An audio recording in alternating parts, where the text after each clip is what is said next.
Hi class, welcome back to Electromagnetics. Continuing to look at antennas and some topics from that subject. We'll look at image antennas today. First, quick thought for the day. Another one of my favorites from Albert Einstein. There are two ways to live your life. One is though nothing is a miracle. The other is as though everything is a miracle. So I think that's a pretty interesting and important thing to think about as far as our perspective. This is what this boils down to. What is your outlook or perspective on life? So just something to think about. This is next to last lecture for the course. So today we again tackle one more topic very quickly on image antennas. So there's another aspect of transmission radiation that we want to take a look at here, and that's the topic of image antennas. So far, we've considered, only antennas that are situated in an unbounded medium. That is, they radiate in all directions without reflection. But really quickly, I want to consider the situation where we have a Hertzian dipole is oriented vertically at a height, we'll say h, above a perfect conductor plane or surface. So this, of course, with our knowledge of Maxwell's equations now, should give rise to a reflected wave. And so let's look and see what this looks like. So in this image, here we have a Hertzian dipole. Here's our perfect conducting plane, and we're up at a height of h to the center. Of course, this is the radiation pattern, and this is our fields coming from that antenna.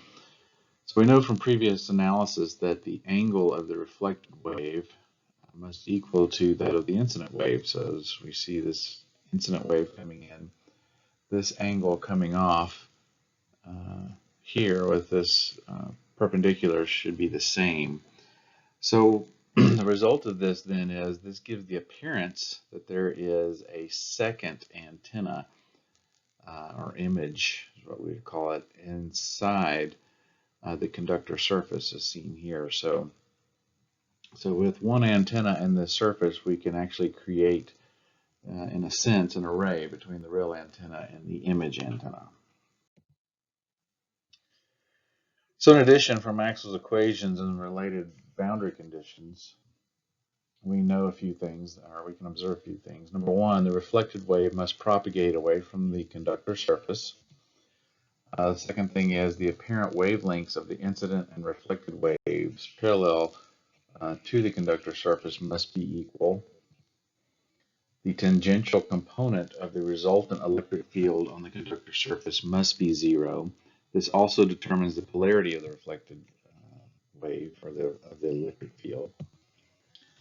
So this all suggests that in order to satisfy all of Maxwell's equations, that the image antenna must be identical to the source antenna in orientation and distance from the surface. So the same analysis and results can be derived for the similar scenario where the source and image antenna are oriented parallel to the conductor plane. So before we had it vertical, and now we have it horizontal. So all the same things apply, and we see the same result, and it does again creates the appearance of a two antenna array.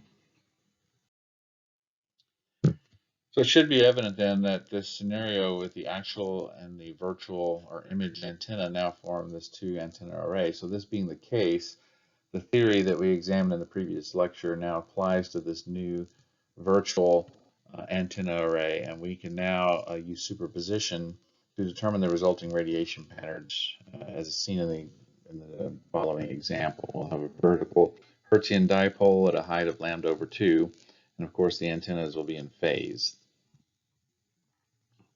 So when this happens, here's our Hertzian dipole, here's our group radiation pattern. Of course, this is the real antenna, this is the image antenna, or the virtual antenna that's inside the conductor surface. And so when we combine these two, of course, we get this new pattern. Now the dashed line doesn't really exist because it's inside or on the other side of the conduction conducting plane. So we don't see this pattern actually. We only see this side. So we can use one antenna in a reflection or conducting surface now to modify our patterns.